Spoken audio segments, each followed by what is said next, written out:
Hello students, आज की इस वीडियो में हम करेंगे क्लास 6 की एक्सरसाइज 8.1 के क्वेश्चन नंबर 1 से स्टार्ट करते हैं। Write the following as number in the given table. हमें इनको इस टेबल के अंदर लिखना है। तो देखिए इसमें क्या है, ये जो बना रखे हैं ये 10-10 के बना रखे हैं, जैसे यहाँ नीचे लिखा भी हुआ है टेंस, यानी कि 10-10 के हैं, 1 2 3 4 ऐसे एक के अंदर 10 बने हुए हैं। ठीक है, 10 पार्ट्स हैं ये। तो ये तो चले जाएंगे टेंस में। तो टेंस के कितने हैं? 3 हैं। तो हम लिखेंगे टेंस में लिखेंगे 3। वंस का एक ही है तो वंस में लिखेंगे 1। और ये है टेंथ, ये वाला जो है वो टेंथ का मतलब होता है वंस का भी 10वां हिस्सा, 10वां पार्ट। जो वंस होता है उसका 10वां पार्ट। ठीक है, यानी कि 10 से डिवाइड करना, यानी कि उसका 10वां पार्ट। तो टेंथ में 2 है तो टेंथ में लिखेंगे 2। और यहाँ 100 में कुछ भी नहीं है तो यहाँ 100 में हम लिख देंगे 0, या ना भी लिखें तो भी चल जाएगा। बी पार्ट में 100 वाला ग्रुप है 1। ये देखिए ये 100 बॉक्सेस हैं यहाँ पर इसमें, तो 100 वाला है 1। टेंस वाला भी एक ही है यहाँ पर, ये टेंस का है, इसका भी ये भी 1 है। वंस यहाँ नहीं है, वंस यानी कि एक एक वाले बिल्कुल भी नहीं है, तो वहाँ आ जाएगा 0। और टेंथ मतलब 1 का 10वां हिस्सा, ये वाले 1 2 3 4 है, तो टेंथ में लिख दिया जाएगा 4। तो इस तरह से हमने ये टेबल कंप्लीट कर दी है। अगर आपने इससे पहले वाली हमारी इंट्रोडक्शन वीडियो नहीं देखी है तो वो जरूर देखें बेटा, क्योंकि उसके अंदर आपको सारा डेसिमल, टेंथ, 100th, 1000 ये सारी चीज़ें बताई गई थी। तो सेकंड क्वेश्चन पे बढ़ते हैं। सेकंड क्वेश्चन क्या कहता है, right the following decimal in the place value table. Place value table में हमें इन नंबर्स को दिखाना है। तो प्लेस वैल्यू टेबल के अंदर मैंने आपको बताया था वंस से स्टार्ट किया जाता है, जैसे आपको पता है वंस, टेंस, 100, ठीक है, उसके बाद 1000, 10,000, लेकिन शायद हमें ज़्यादा जरूरत नहीं पड़ेगी इसमें, तो 1000 तक लिख लेते हैं, जरूरत पड़ी तो लिख लेंगे। अब इसी तरह से मैंने आपको बताया था, ये तो हमने आज तक नंबर पढ़ते आए हैं हम, वंस, टेंस, 100, 1000, लेकिन वंस के राइट साइड में भी नंबर होते हैं जिसका नाम होता है टेंथ, उसके बाद होता है 100th, उसके बाद क्या होता है 100th, और 100th के बाद होता है 1000th। लेकिन इस एक्सरसाइज में 100th और 1000 की जरूरत नहीं है हालांकि, लेकिन ऐसे मैंने लिख के बता दिया आपको। अगर हम थोड़ा सा उस तरफ जाएंगे तो क्या आएगा हमारा 1000th, क्या लिखा जाएगा 1000th, जैसे 1000 होता है उसके पीछे TH लगाना है बस। तो इसमें क्या होता है, जैसे मान लो मैं पहला नंबर ले लेता हूँ 19.4, तो 19.4 जो नंबर है उसमें पॉइंट के ये वाले नंबर कहलाते हैं पॉइंट के लेफ्ट वाले नंबर, और ये कहलाते हैं पॉइंट के राइट वाले नंबर। हमेशा जैसे ये वाले जो नंबर होते हैं ये हमारे वंस से इस तरफ लिखे जाते हैं, और पॉइंट के उस तरफ वाले नंबर वंस के उस राइट साइड में लिखे जाते हैं। तो जैसे 19 में 9 जो है वो वंस का काम करेगा, तो यहाँ पे हम 9 लिख देंगे। टेंस में 1 होगा तो टेंस में 1 लिख देंगे। और पॉइंट के बाद जो डिजिट्स होंगी, पॉइंट के बाद जो नंबर होंगे, जैसे यहाँ पे 4 है तो वो 10th में आएगा। इसके बाद मान लो कोई और डिजिट होती तो वो 100th में चली जाती। ठीक है, तो इस तरह से हम सेकेंड पार्ट उठाते हैं 0.3। तो 0.3 का मतलब वंस तो है 0, और पॉइंट के बाद पॉइंट के राइट साइड में जो नंबर होते हैं वो हमेशा मैंने आपको बताया 10th में जाएंगे, तो यहाँ पे आ जाएगा 3। फिर आगे है 10.6, तो 10.6 में क्या होगा, पॉइंट के इस तरफ वाला 6, यहाँ 10 को यहाँ लिखेंगे तो वंस में 0 और टेंस में 1। फिर है 205.9, तो 205 का जो 5 है वो वंस है, 0 टेंस है, और 2 जो है वो 100 है। और 0.9, तो 0.9 है तो पॉइंट वाले नंबर हमेशा 10th की तरफ जाएंगे, मैंने आपको बताया था पॉइंट के राइट साइड वाले नंबर। तो 10th का जो 10th, इसलिए 10th में आ जाएगा 9। ठीक है, उसके बाद हम थर्ड क्वेश्चन पे आते हैं, write each of the following as decimal. अब हमें इनको एज डेसिमल लिखना है, तो इसमें लिखा हो 7/10। 7/10 का मतलब, जैसे मैंने आपको इंट्रोडक्शन वीडियो में बताया था, या दोबारा भी बता देता हूँ, वंस 1 को रिप्रेजेंट करता है, टेंस का मतलब 10 होता है न्यूमेरिकली अगर हम लिखें, 100 का मतलब 100 होता है, 1000 का मतलब 1000 होता है। ऐसे 10th जो है वो 1/10 होता है। 10th क्या होता है हमारा 1/10। 100 क्या होता है हमारा 100th क्या होता है 1/100। 1000th क्या होता है 1/1000। ठीक है, न्यूमेरिकली ये ऐसे लिखे जाते हैं।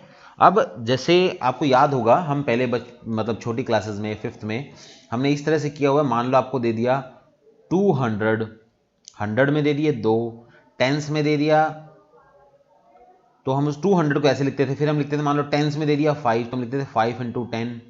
मान लो वंस में दे दिया 2, तो हम लिखते थे 2 × 1। ये याद होगा आपको। 200 का मतलब 2 को 100 से मल्टीप्लाई, 5 टेंस का मतलब 5 को 10 से मल्टीप्लाई, 2 वंस का मतलब 2 को 1 से मल्टीप्लाई। फिर हम इनको मल्टीप्लाई करते थे 200, ये हो जाता था 50, ये हो जाता था 2, फिर ये नंबर मिलकर बन जाता था 252। ऐसे ही अब जो है ये 10th भी आ गए हैं, मतलब पॉइंट के उस तरफ वाले नंबर भी आ गए हैं, 10th है, 100th है, 1000 है।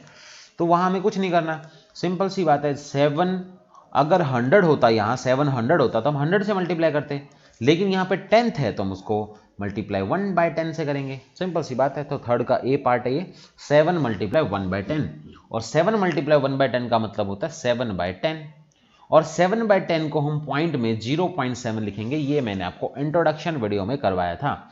देखिए बेटा, इसमें इंट्रोडक्शन वीडियो सबसे इंपॉर्टेंट है, तो इसलिए अगर आप लोगों ने नहीं देखा है तो मैं इस वीडियो के लिंक में, इस वीडियो के डिस्क्रिप्शन में इंट्रोडक्शन वीडियो का लिंक डाल रहा हूँ।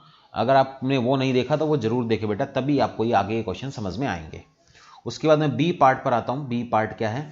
बी पार्ट में हमारा है 2/10 9/10, तो 2/10 का मतलब होगा 2 × 10, 2/10 10 का मतलब मल्टीप्लाई 10, लेकिन 9/10 का मतलब होगा 9 × 1/10, ठीक है।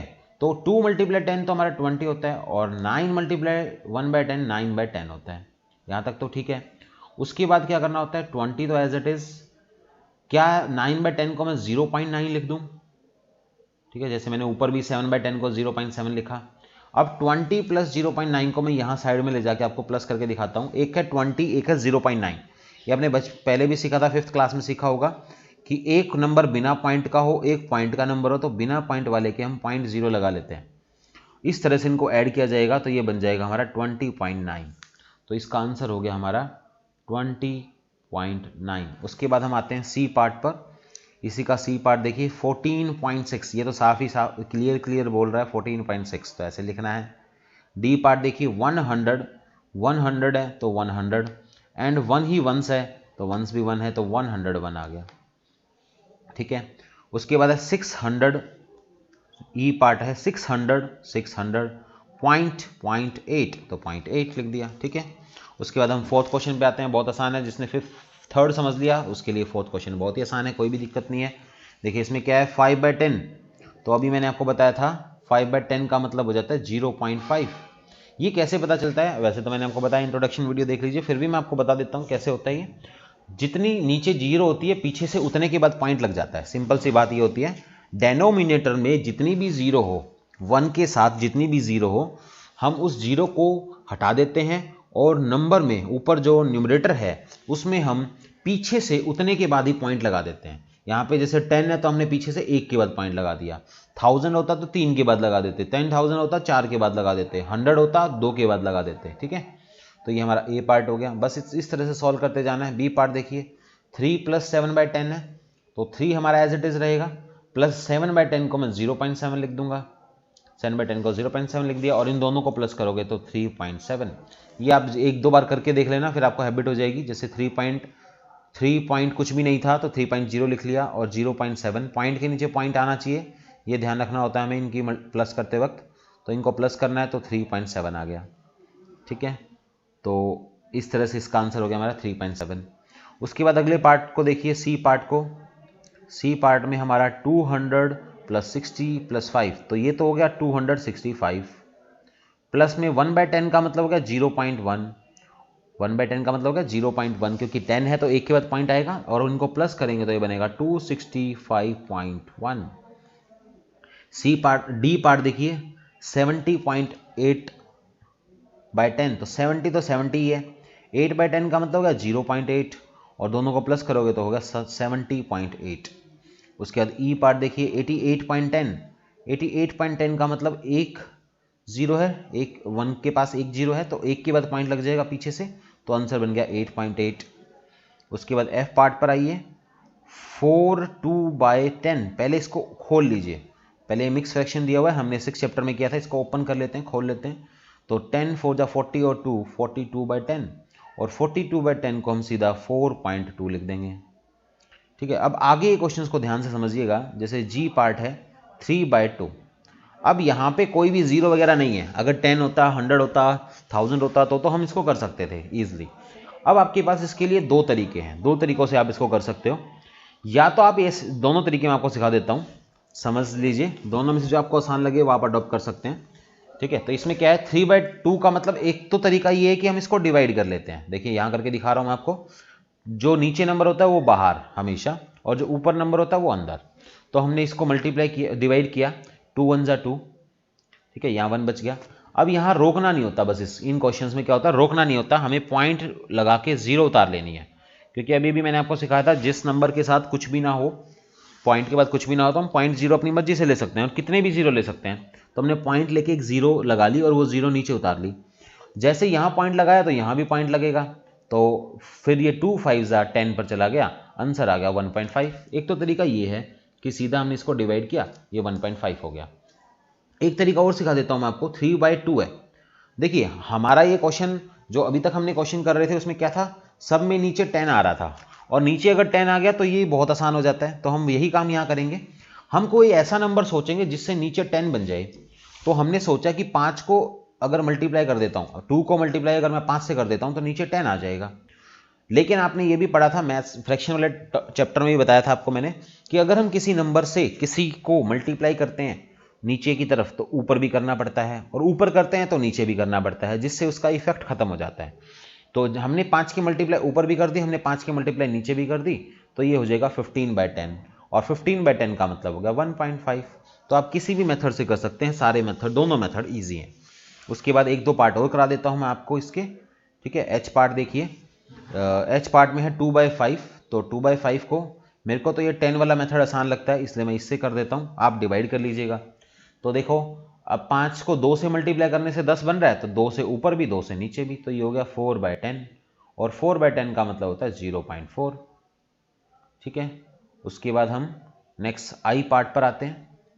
12/5 दिया हुआ है, 12/5 में भी मैं यही करूंगा, 2 से मल्टीप्लाई ऊपर, 2 से मल्टीप्लाई नीचे, तभी वो 10 बनेगा, तो ये तो 10 हो गया, और 12 2 जा 24 हो गया, तो ये बन गया 2.4। आई के बाद जे पार्ट है हमारा, जे पार्ट में है 3/5, 3/5 है, तो पहले इसको ओपन कर लीजिए, 5 3 जा 15 और 3 18/5। अब मुझे क्या करना है, 2 से ऊपर मल्टीप्लाई, 2 से नीचे मल्टीप्लाई, जिससे कि ये 10 हो जाएगा, 5 2 जा 10 और 18 2 जा 36 हो जाएगा, ठीक है। तो ये बन गया हमारा 3.6। उसके बाद हमारा है 4 1/2, के है हमारा 4 1/2, तो 4 1/2 को भी हम ओपन कर लेते हैं पहले, 4 2 जा 8 और 1 9 9/2। अब इसको भी हम 5 से मल्टीप्लाई, 5 से डिवाइड, 5 से ऊपर मल्टीप्लाई, 5 से नीचे मल्टीप्लाई, जिससे क्या होगा, नीचे वाला 10 बन जाएगा और ऊपर 9 5 जा 45 हो जाएगा, तो ये आंसर आ गया 4.5। तो जितने भी ये मैंने पार्ट्स करवाए हैं आपको, एच से लेकर या एफ जी से लेकर जितने ही पार्ट्स हमने किए हैं, इन सबको आप मल्टीप्लाई वाला तरीका अगर आपको समझ में नहीं आया तो डिवाइड वाला भी कर सकते हैं, जो कि मैंने आपको जी पार्ट का ये करके दिखाया था। ऐसे ही आप इन सब को किसी को भी डिवाइड कर सकते हैं, बस ध्यान ये रखना है नीचे वाला नंबर बाहर आएगा। जैसे एच पार्ट करके दिखा देता हूँ बस मैं आपको, नीचे वाला बाहर आएगा, ऊपर वाला अंदर आएगा। अब 5 के टेबल में 2 नहीं आता तो ना जाने की 0 लगाएंगे, पहले पॉइंट लेंगे, पॉइंट लेके एक 0 ले लेंगे। अब ये पॉइंट यहाँ भी लगेगा, तो 5 4 जा 20, 5 4 जा 20 पे कंप्लीट चला गया, तो 0.4 आंसर आ गया। तो इस वीडियो के अंदर हम 3 क्वेश्चन तक कर रहे हैं, नेक्स्ट वीडियो में हम आगे ये क्वेश्चंस को 4 क्वेश्चन तक कर रहे हैं। हाँ 4 क्वेश्चन तक हमने कर लिया है, तो 4 क्वेश्चन तक हम इसके अंदर कर रहे हैं। नेक्स्ट क्वेश्चंस जो हैं हम आगे अगली वीडियो में डिस्कस करेंगे। Thank you so much, bye bye.